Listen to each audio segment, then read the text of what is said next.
Good evening, everyone. Welcome. Welcome to those of you who've braved the cold to join us this evening in person. We're delighted to see you. Welcome to all of you online. We're delighted that you can see us for this wonderful conversation this evening with our guest, Anita Shapira, our Rabbi Neil Zuckerman, and the topic is Ben-Gurion. We are in partnership, as always, with these events with our wonderful partners at Jewish Lives. We have the great privilege of many years of partnership together. Jewish Lives is an award-winning series of Jewish biographies featuring all sorts of different personalities. Tonight we're talking about Ben-Gurion, the founding Prime Minister of Israel, and looking forward to the conversation. We're also very grateful to be in partnership with the Milton School of Adult Learning, also a great partner. We partner with them for learning, we partner with them for travel, and we partner with them in conversations like these. So we are very privileged to have such wonderful partners here at Park Avenue Synagogue. Tonight's program is being recorded. If you can't watch the whole thing, feel free to watch it afterwards on PAS Connect. And the biography, Professor Shapira's biography, Ben-Gurion, the Father of Modern Israel, is available at a special discount of 30% at jewishlives.org. Just use the code Ben-Gurion. We will also have a book sale back here and a signing, and so we're delighted to have you with us. Before I introduce our speakers and turn it over to them, I just want to start with a little bit of Torah. Because in this week's Parsha, Vayetze, we see our protagonist Jacob as he travels to look for his bride. Night falls, he goes to sleep, and he has a dream. He has a dream about a staircase or a ladder, some say, with angels going up and angels coming down. And God stands next to him saying, "Jacob, your descendants will be like the dust of the earth. For a while they will spread out to the west and to the east and to the north and to the south, but then they will come back and return to the land that I am promising you." The miracle that is the founding of the state of Israel is the realization of that dream. And Ben-Gurion, the topic of our conversation tonight, was one of the most instrumental people in the founding of that state. And so we're looking forward so much to hearing this conversation. Thank you. Our guest this evening, Anita Shapira, is one of the most important and influential contemporary historians in the field of the 21st century Jewish and Israeli history. She is Professor Emerita at the Department of Jewish History at Tel Aviv University and the winner of the 2008 Israel Prize for Research on Jewish History. Professor Shapira, I made you a rabbi. How do you feel about that? Professor Shapira played an important role in laying the foundation of Israeli historiography and launching the research discipline known today as Israeli Studies. She is also a series editor of the prize-winning Jewish Lives series. Welcome, and thank you, Rabbi Zuckerman, as always, for being our moderator, and we're looking forward to the conversation. Thank you. Thank you, Rabbi Kaufman. Professor Shapira, it's a privilege to be in dialogue with you. Just the last 15 minutes alone, if that was all we had the opportunity to do, I would say anew. Welcome to Park Avenue Synagogue. We're so glad that you're here, and looking forward to a wonderful conversation tonight on your book, which we will refer to many times. Just coincidentally, I mentioned to you I'm teaching a class right now on the evolution of the new Jew, something you've written quite a bit about. So I've had an opportunity to quote you throughout the class, including today, and it's nice to be together in person. So again, welcome to Park Avenue Synagogue. I thought we could begin. You tell a nice story in the book about an experience you had with Ben-Gurion as a young graduate student, which is, I think, a nice introduction to us about how you came to write this book about, the founding father of the state of Israel. So could you tell us that story a little bit, and sort of what leads you to write this biography?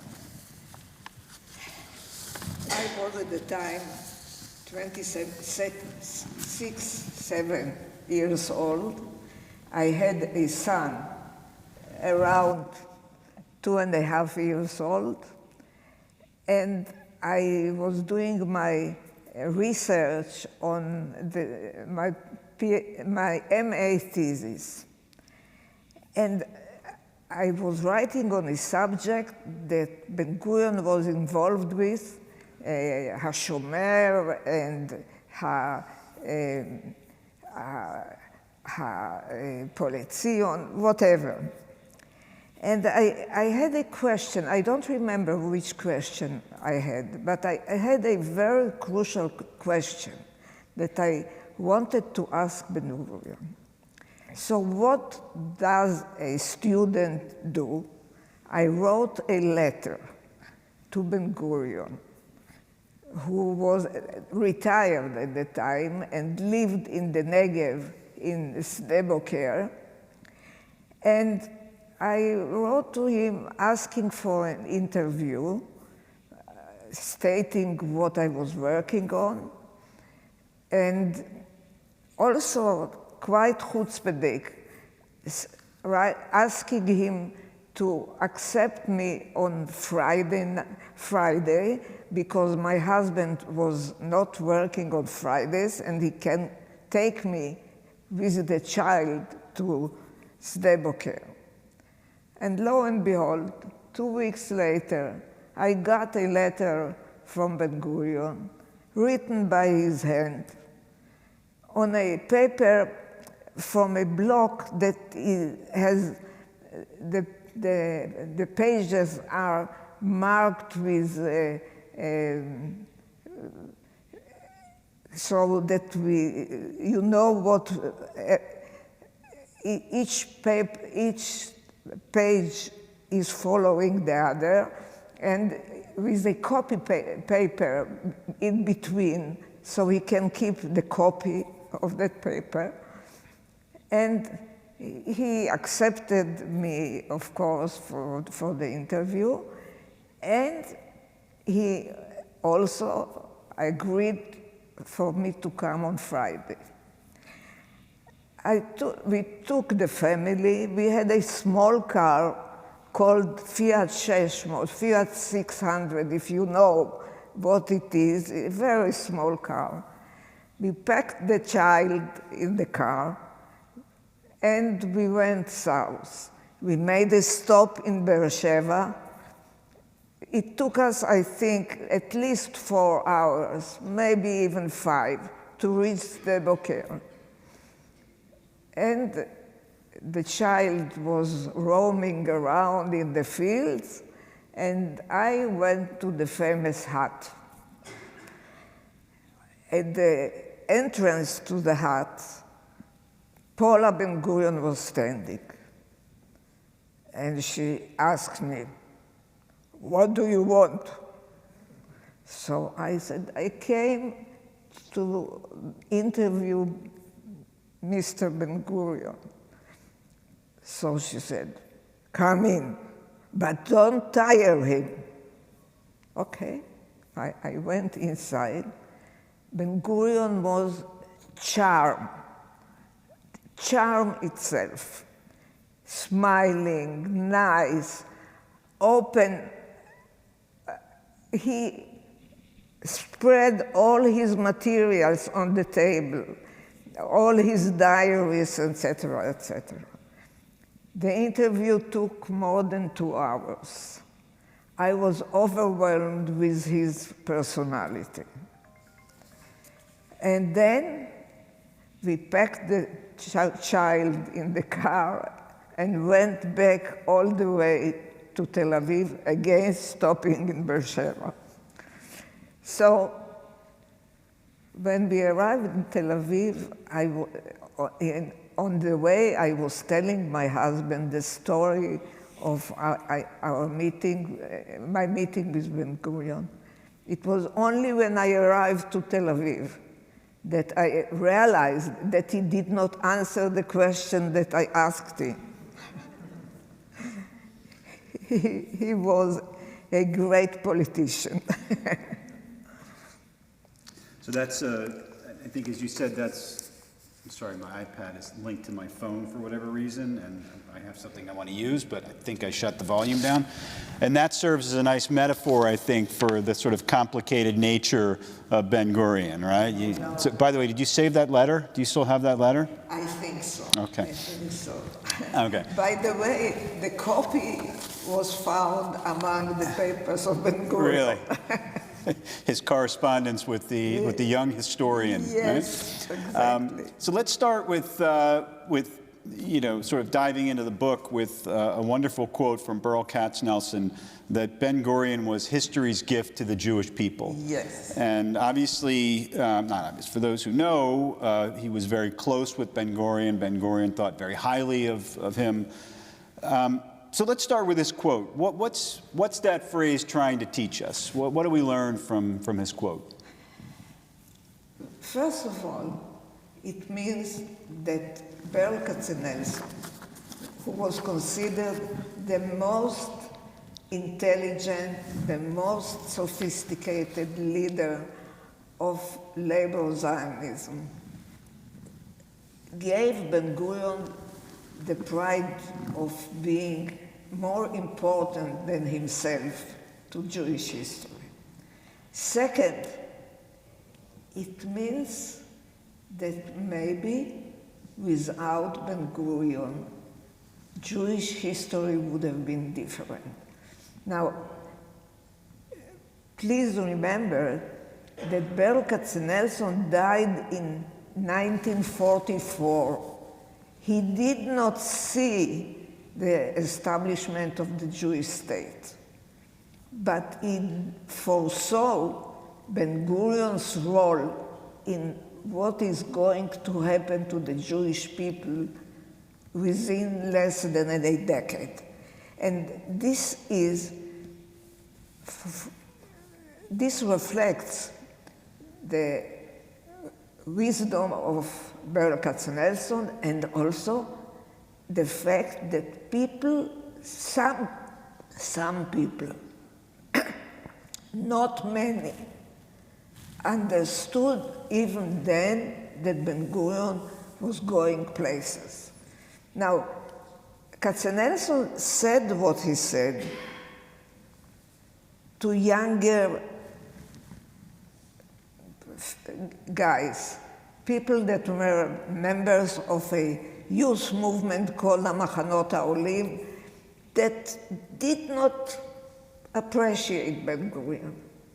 And he said to them, and I heard it from them, you do not understand. You do not appreciate Ben-Gurion enough. Ben-Gurion is the gift of history to the Jewish people. And just think about the situation. A leader of the same generation of Ben-Gurion, almost the same age, that is considered the more important from him, is recommending him to the younger generation so that those people would understand what is at stake. And it's a very revealing situation. So Katznelson saw something in Ben-Gurion, saw leadership, saw, and I want to talk about that, about what made Ben-Gurion a great leader, his impact on history, but help us understand, because the story you tell in the book is sometimes you can tell from a young age someone's going to change the world. They're a charismatic leader, right? They are built for this. But that's not the story you tell in this book of a young Ben-Gurion. That's right. When I think about Ben-Gurion, I remember visiting the town where he was born, Ploensk. I say Ploensk even though Jews were saying Ploensk. And they were saying Lodz when the Polish were saying Łódź. So I visited at Ploensk because today there are no Jews in Ploensk, But at Ben-Gurion's time, the 2/3 of the people in Ploensk were Jews. And they lived, most of them, around the so-called Rynek, the square where all the rich merchants were living. When I visited Ploensk, the mayor of Ploensk said to me, "We can show you the addresses of all those who lived around the square." And I felt the hidden anti-Semitism in this saying, meaning that all the rich people were living around the square. Now, Ben-Gurion's family did not live there. They lived in the alley of goats. What do you mean, an alley of goats? It's a small alley. Nobody important is living there. It was a family of lower middle class. Ben-Gurion, who was never a snob, on one thing he was a little snobbish. He described his father as a lawyer. His father was no lawyer. His father was what we call in Yiddish a Winkeladvokat. Namely, he was sitting at the corner of the courthouse and writing petitions for the peasants who came to town. It was a really Nebardik family. But nevertheless, the father discovered that he had a gifted son. And what does he do? He writes a letter to Herzl, asking for his help, for his assistance to send this boy to a middle school. Because in Ploensk, there was no middle school. There was no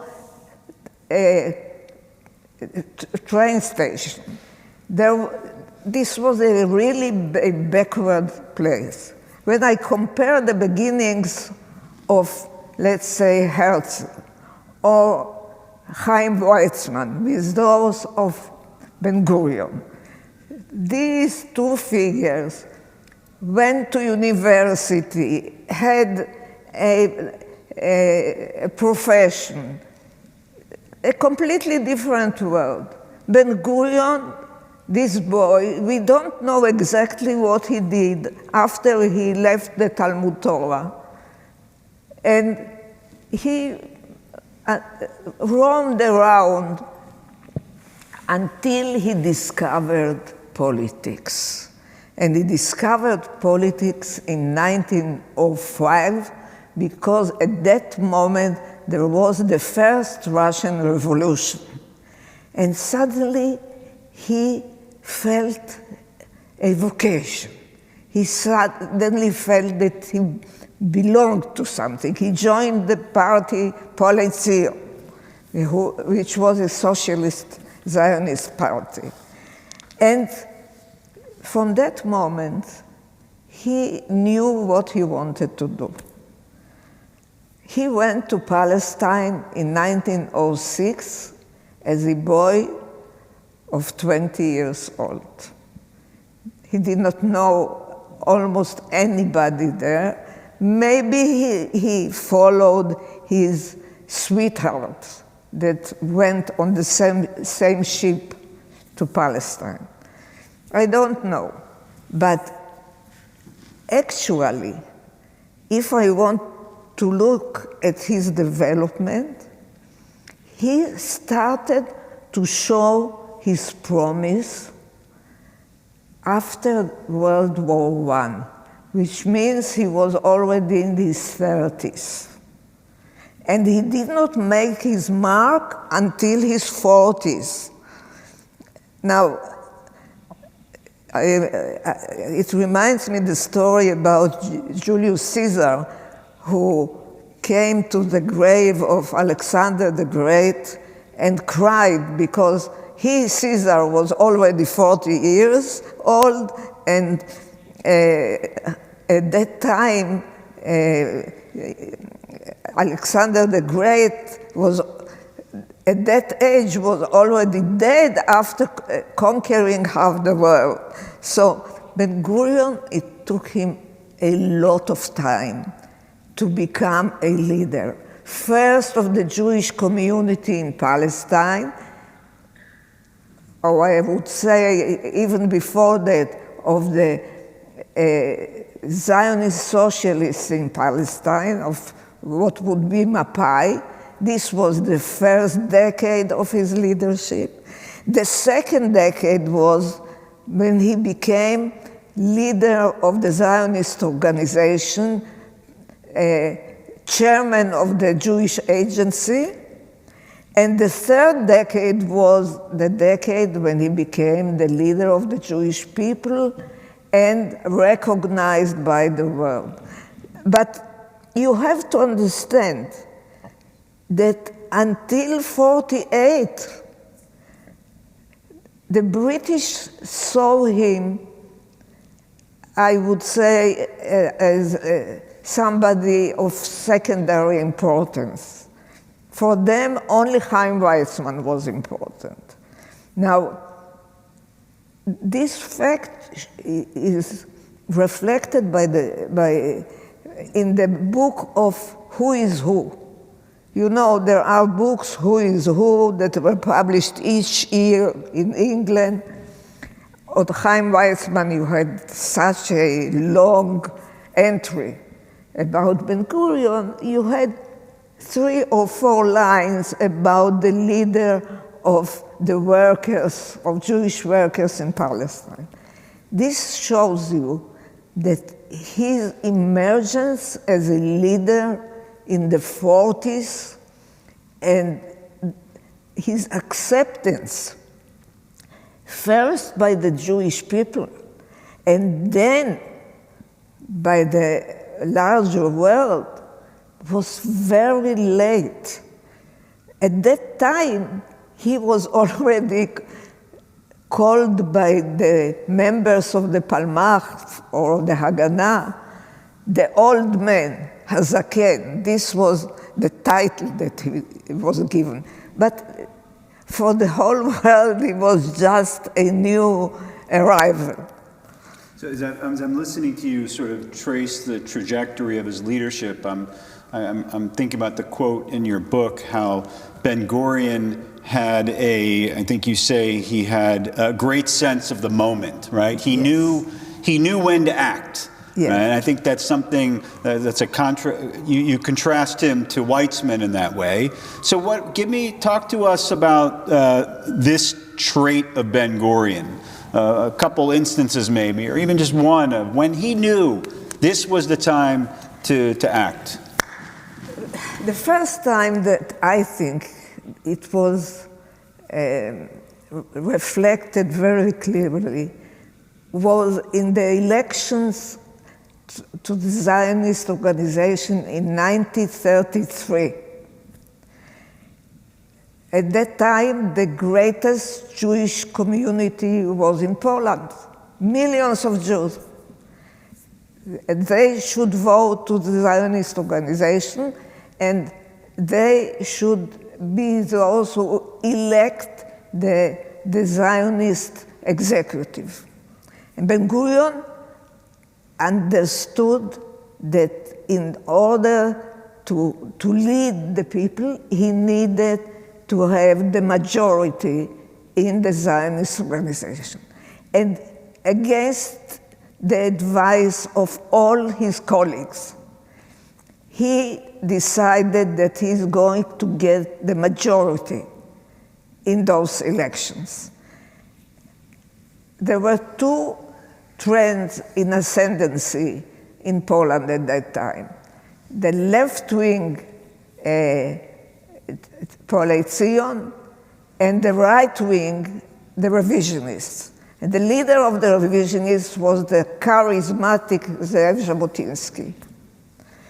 Jabotinsky was a great speaker, but Ben-Gurion was a great organizer.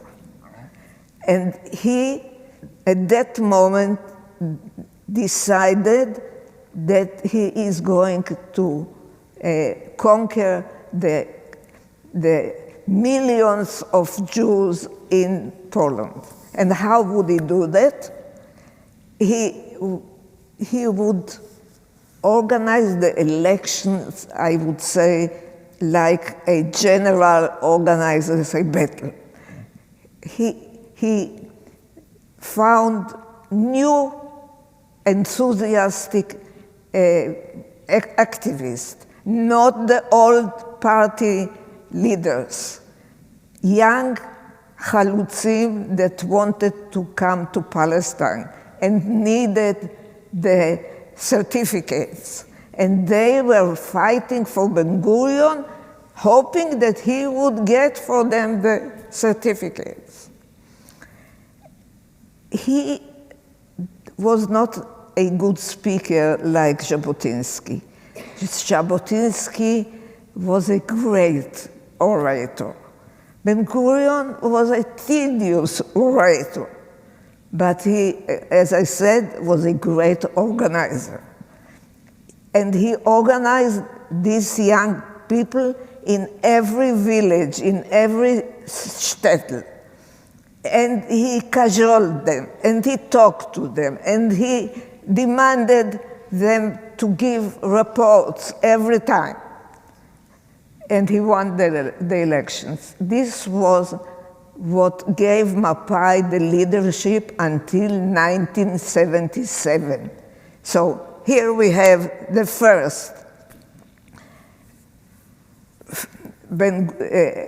first expression of Ben-Gurion's feeling for reality. The second would be in 1941-42. He came to the United States as a completely unknown person. So much so that the official in Ellis Island put him in quarantine for a few days. Now, he was already the leader of the Zionist organization in Palestine, but he was completely unknown outside. So he came to this country. Again, nobody knew him. And a few months later, he wrote in a letter to his daughter, Renana. We have the letter. What did he say? That after the World War, America was still not in the war. After the war, there are going to be just two great powers, America and the Soviet Union.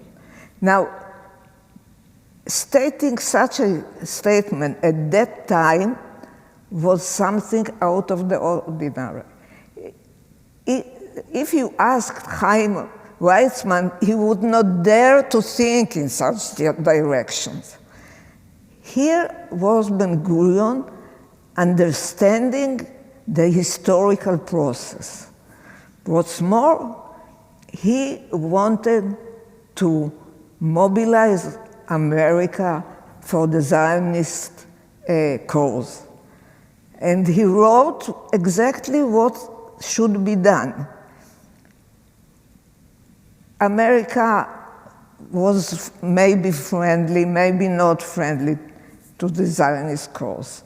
But we needed to have the support of the American president against the British influence on the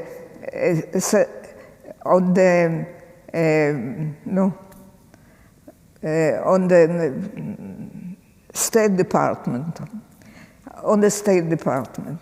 Now, how do you make the president do that? you have to organize, and he wrote what I say, you have to organize public opinion, you have to organize the Jews as a pressure group. And in order to that, you have to make them influence the unions, the churches, the universities. And when the American people would accept the idea of a Jewish state, the president won't have any other way but to do the same.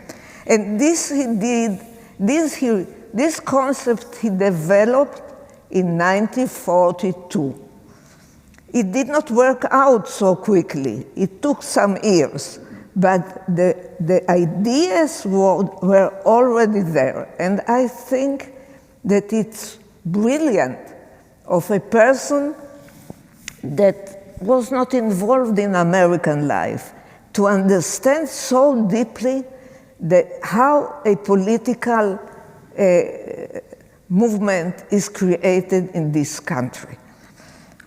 So I want to pick up on another moment of him sensing the moment, and that was 1948, yes, which is within the decade that you talk about as the sort of 42 the to 53. The magnificent. Correct. Decade. So Ben-Gurion declares statehood, and you write in the book, quoting Ben-Gurion from 1951, there was nothing that the Jewish people yearned for more over hundreds of years than a Jewish state.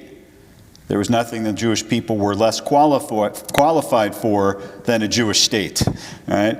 And you go on in other places to describe the real gamble that Ben-Gurion took here. This is 3 years after the Shoah, yes, and he's gambling with the lives of a lot of Jews. In addition, and you mentioned this both in the 1947. November 29th UN declaration, and then again after statehood, while people are dancing in the streets celebrating, Ben-Gurion is thinking about the impending doom that's coming, knowing that there will be, there will be a war here. In addition, there's also the state building that has to happen, right? The identity that has to be created of these immigrants who are in Israel. So there's a lot going on to this quote, nothing we yearn for more than a Jewish state, nothing we were less qualified for a Jewish state.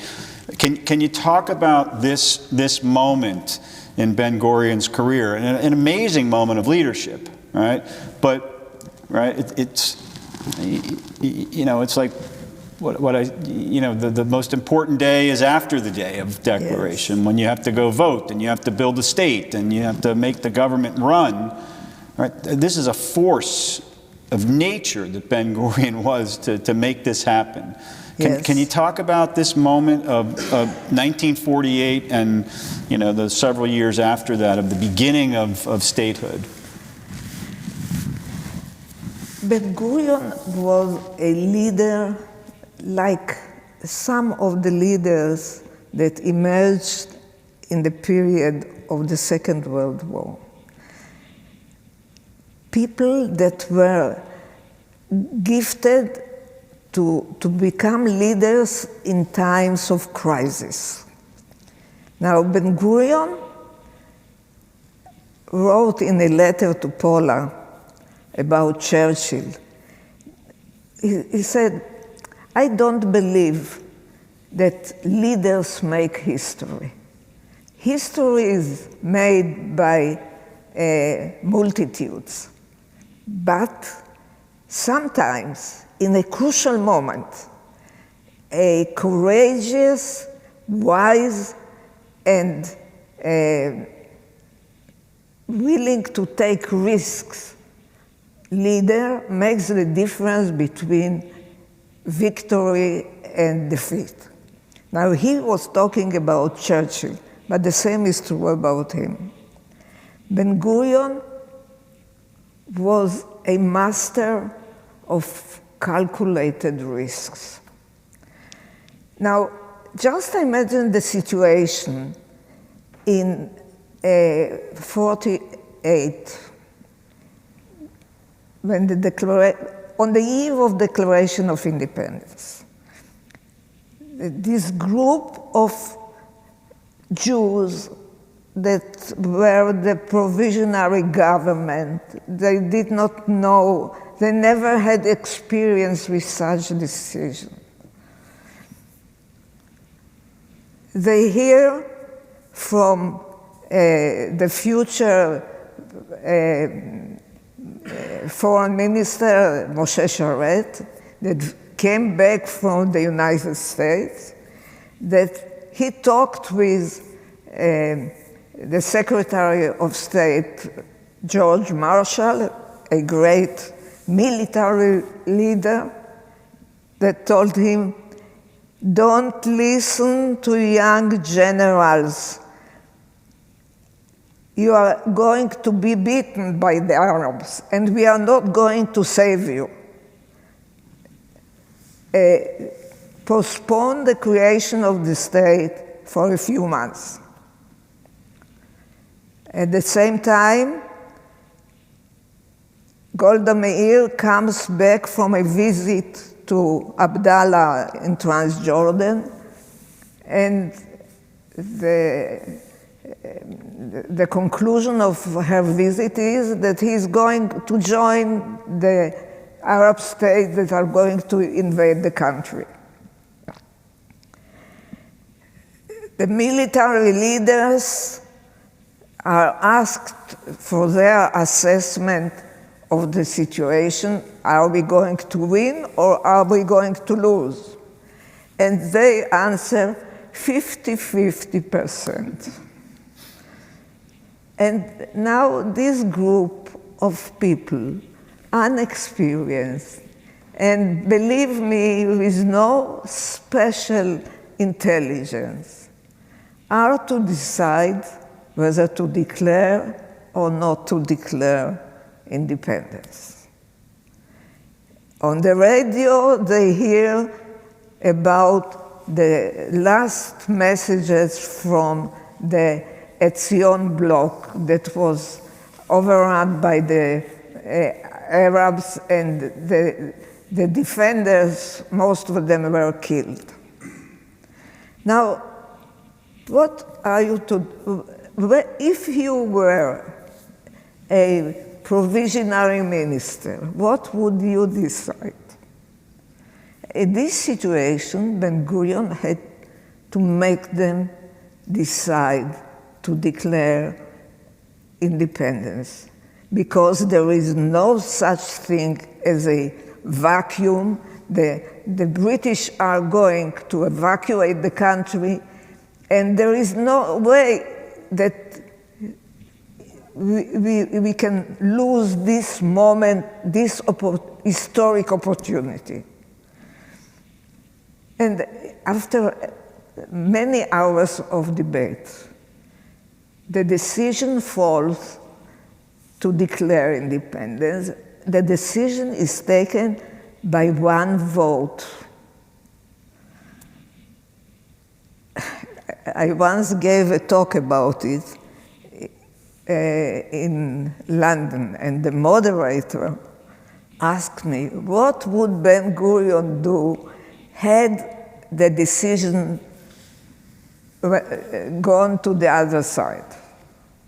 And without thinking, I said, he would make them change their mind. And I think that it's true. He would not leave that room without the decision to declare independence. And this is leadership.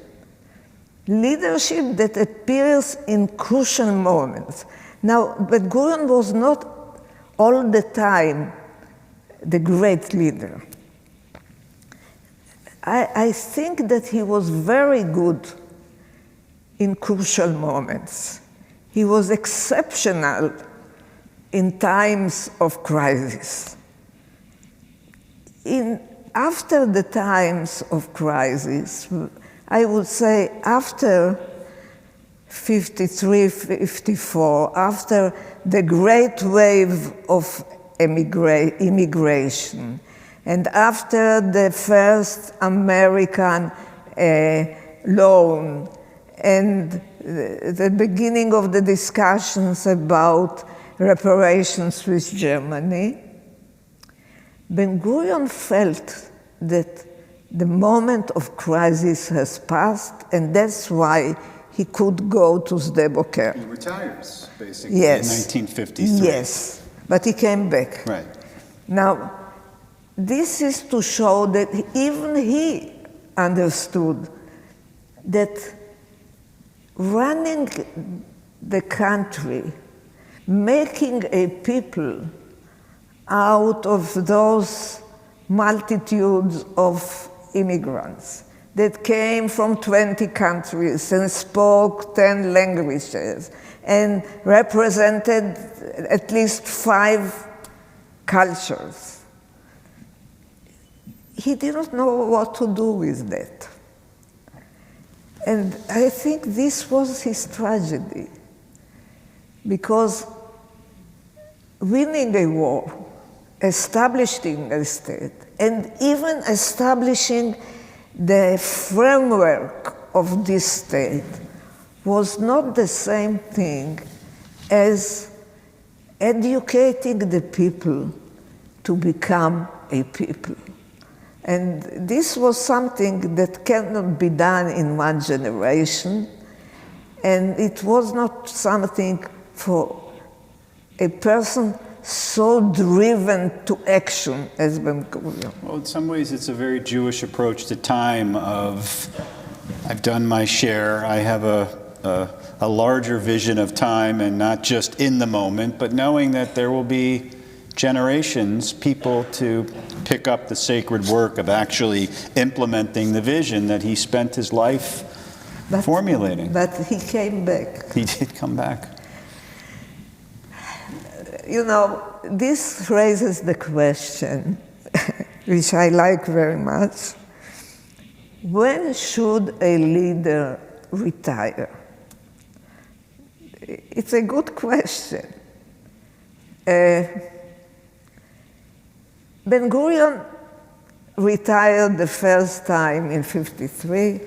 He went to Sde-Boker, and at that time, the whole nation was appalled. Suddenly, we were orphans. Our founding father left us. And the letters that were sent to Ben-Gurion from all over the country, children and grown-ups, thousands of letters, were pleas for him to return. How can you leave us? And he returned 2 years later, not because of the pleas of the people, but because there was a balagan in the matters of defense.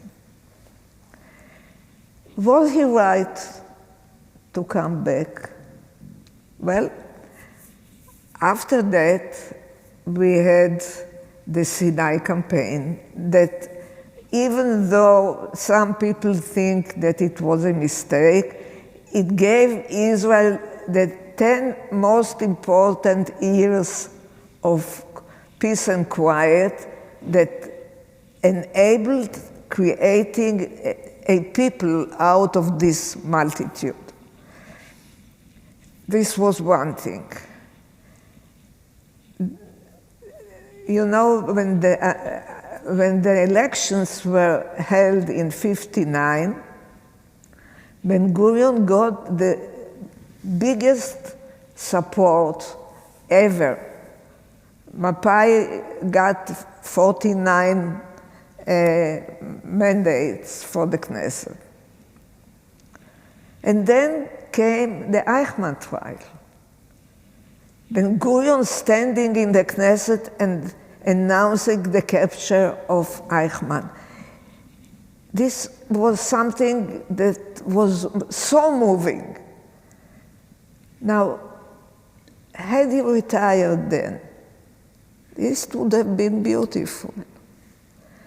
But he stayed on and got mixed up with the so-called Esek Abish.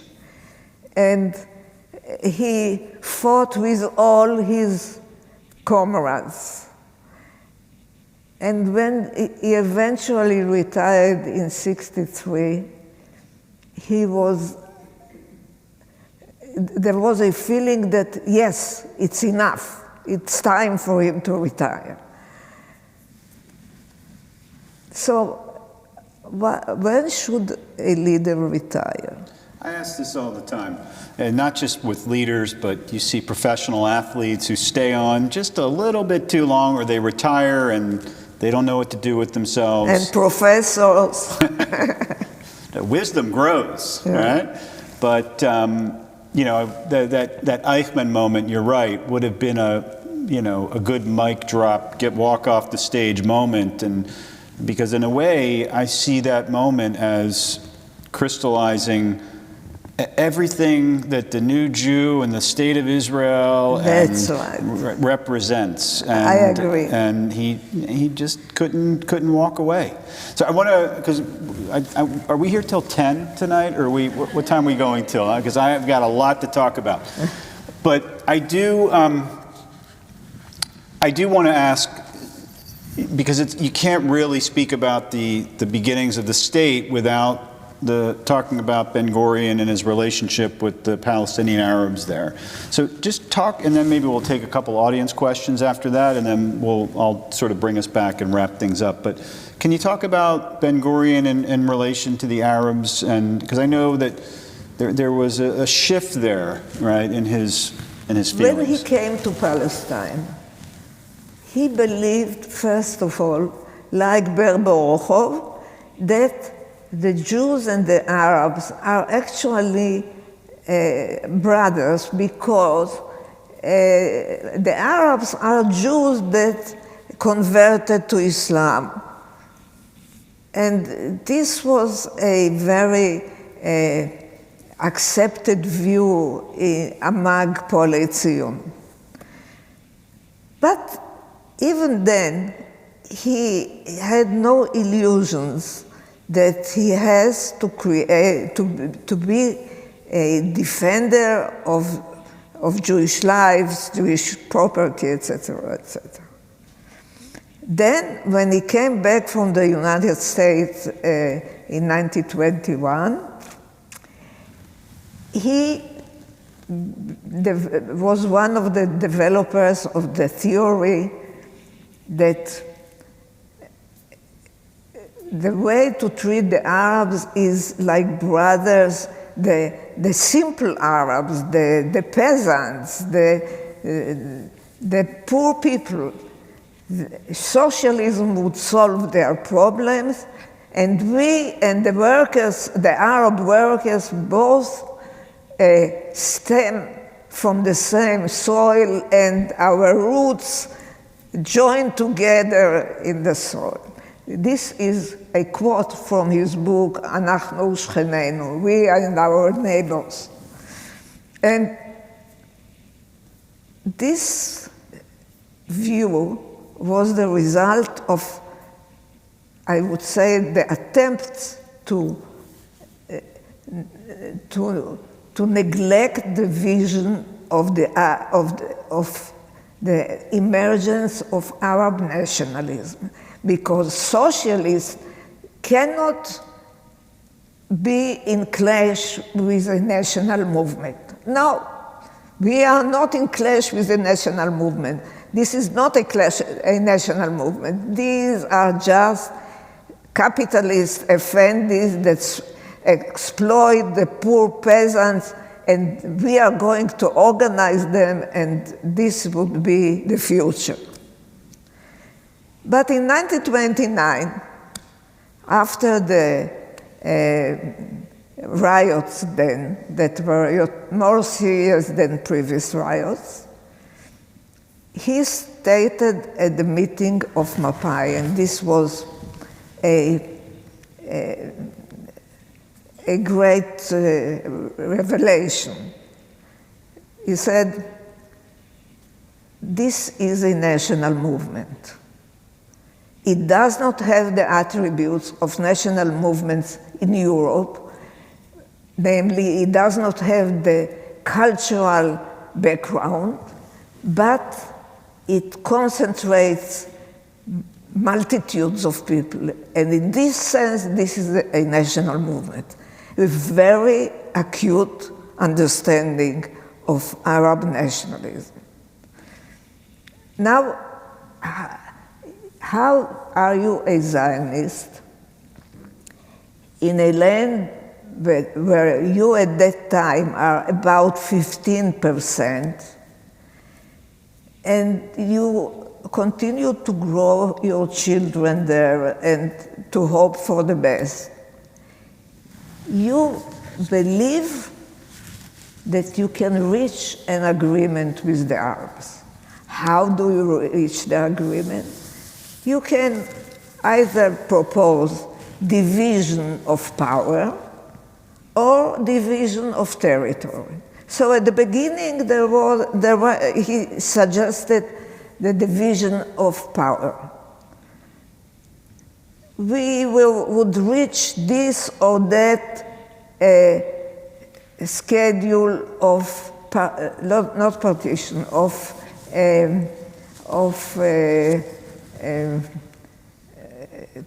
parliamentary organizations. Maybe there would be two houses, a house where the population numbers would be shown, and another house in which the Jews would have the upper hand.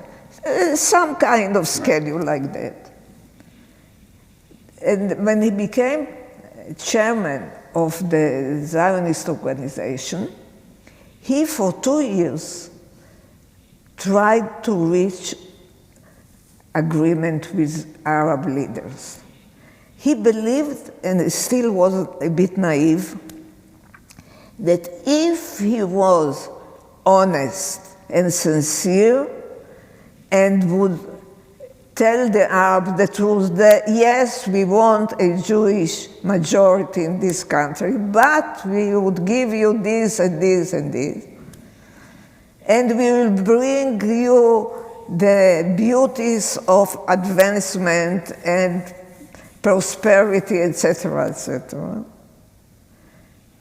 After 2 years, he understood what Musa Alami told him. Musa Alami said, I prefer to ride a donkey for another 100 years, but not to have you around here. And he wrote in his memoirs, I understood what he said. He was an Arab patriot. And for Ben-Gurion, this was the end of the story. From that moment on, he did not believe in any agreement. He was never willing to give up on one thing. In all the schemes that he suggested, the one thing that he never compromised on was Aliyah. Aliyah was the A and Z of his Zionism. And what's interesting was that he made it clear to the Arabs that we are not going to give up the idea of Jewish statehood, of Jewish majority. I am not sure that he said statehood, but he did say majority. And he understood that what the Arabs would be willing to give us was to be a small minority in an Arab state. And this was not the aim of Zionism. Professor, while we tee up a question, I want to read a part from the book in this spirit of, Aliyah being so important and immigration and getting the numbers up so it wasn't a significant minority. You talk in the book about Ben-Gurion in the DP camps. Yes. Now, there's something you write, I'm not sure if you're aware of it, that has an important connection to this synagogue. You write that Ben-Gurion tried to visit Poland but was prevented from doing so. Instead, in October 1945, he visited the DP camps in Germany. It was the first visit to the camps by any Jewish leader. Ben-Gurion was the only Zionist leader to visit the camp several times. The first direct encounter between the survivors and the man who signified hopes of a new life for them occurred at the camp in Zilsheim. He arrived in the car of the chief Jewish chaplain of the American Army, a rabbi named Judah Nadich, who was the rabbi at Park Avenue Synagogue. Really? All right. Chief chaplain, when several survivors recognized the striking head with its mane of white hair, they began chanting. I mean, you can imagine. All right? Ben-Gurion, Ben-Gurion. Nadich assured them that Ben-Gurion was going to address them. In Nadich's description, as Ben-Gurion stood on the platform before them, the people broke forth into cheers and song and finally into weeping. At last he began to speak. Nadich continues, his eyes filled up. His eyes filled, he had to stop as he broke down for a moment. In the sudden quiet, one could hear the muffled sobbing from all sides of the auditorium. Very few eyes were dry, for the incredible was true. The impossible had happened. Ben-Gurion was in their midst, and they had lived despite Hitler. Yes. They had lived despite them all to this day, when they could welcome Ben-Gurion with Rabbi Judah Nadich. Questions? Let's take a couple questions, and then I'll ask you one concluding question, and people can get their signed copies of your outstanding book. Go ahead, sir. Yeah. And please keep a question to a question. That means there's a question mark at the end. All right? First, I do have to compliment the book. The first 30 pages alone is what I've read. It's an education in and of itself, so thank you. My question is this. The relationship between Ben-Gurion, Menachem Begin, and Yitzhak Shamir. It is painful to think of our founding fathers, Jefferson, Adams, and Hamilton, actually disliking each other, being like scorpions. What was the relationship between Menachem Begin, Yitzhak Shamir, and Ben-Gurion? How much time do we have for this one, huh? Well, I would say like that. Ben-Gurion, all his life, feared Jewish anarchism and feared the appearance of groups that do not accept civil authority. Now, it started with the Hashomer, and it went on with the Irgun, and it went on with, later on, the Palmach. He dismantled all organizations that did not accept the monopoly of power of the state. And this was why he could not stand begging. Shamir is a different story. Shamir, you know the story, he joined the Mossad, and so Ben-Gurion did not carry a garage, but Begin was different. And nevertheless, in '67, when there were the 2 weeks of waiting before the war, and there was a feeling of insecurity among the public because the government was hesitant, Begin went to visit Ben-Gurion. Did you know that? Begin went to visit Ben-Gurion and offered him to become prime minister, to come back to become prime minister. Ben-Gurion, of course, turned him down. But from that moment, they were friends. And Paula always said that she liked Begin much earlier. Paula, by the way, had a knack for understanding people, while Ben-Gurion had no understanding at all of people. Yeah, I would like the next time you come here to just spend the hour talking about that relationship, because we're not going to get to the Altalena. We're not going to get to the reparations conversation, which Begin was ready to bring down the government. But that relationship, I think, is extraordinary. And the story you just told is for people who don't know that there was some, if not a love by the end of their lives, certainly a respect, I think, is from a rabbi's perspective, it's a sermon waiting to be written. Okay. Any other questions? Okay. So, Professor, I want to ask. And again, there are things that we are not touching on because of time that I think are important conversations. The moments of Jewish history, like the Altalena, like reparations, like Eichmann, like the status quo agreement, that are covered in the book. And I really do commend the book to you. It's an extraordinary biography, incredible archival work, and just a lot of insights into Ben-Gurion both as a politician, as a leader, as a human being, and talking about his human relationships that he had. Last question. Is there a state without him? Could the state of Israel have been founded without Ben-Gurion?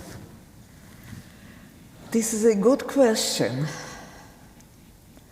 When I look at the gathering of the provisional government, I don't see there anybody who was capable of taking a decision that meant war, that meant sending thousands of young men to be killed, a kind of decision that no Jew ever took since the times of Bar Kokhba. Now, who was capable of doing it? I don't believe that even Berl Katzenelson was capable. Nobody was capable of doing it except Ben-Gurion. He knew the risks, and he was capable of taking the risks. And as Golda said, not because he was not afraid, but despite being afraid.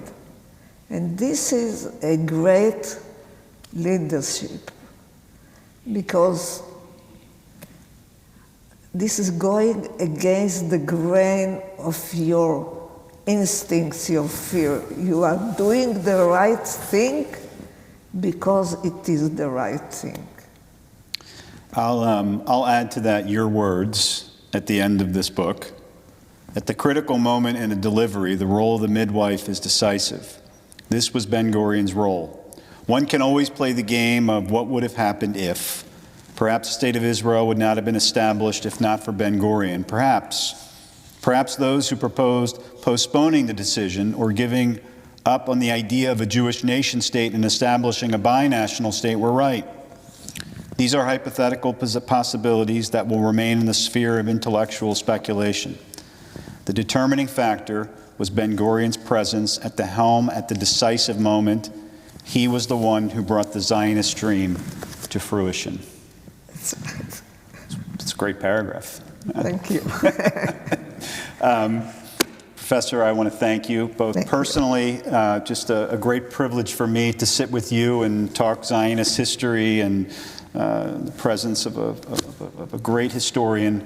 And on behalf of the community, I want to thank you from all of us, for your presence and for an extraordinary hour. Please purchase the book. It's not, as I said, it's not just about Ben-Gurion. It's about the birth of this extraordinary nation. Professor Shapira will be in the back signing copies. I want to thank you all for being here and wish you a good evening.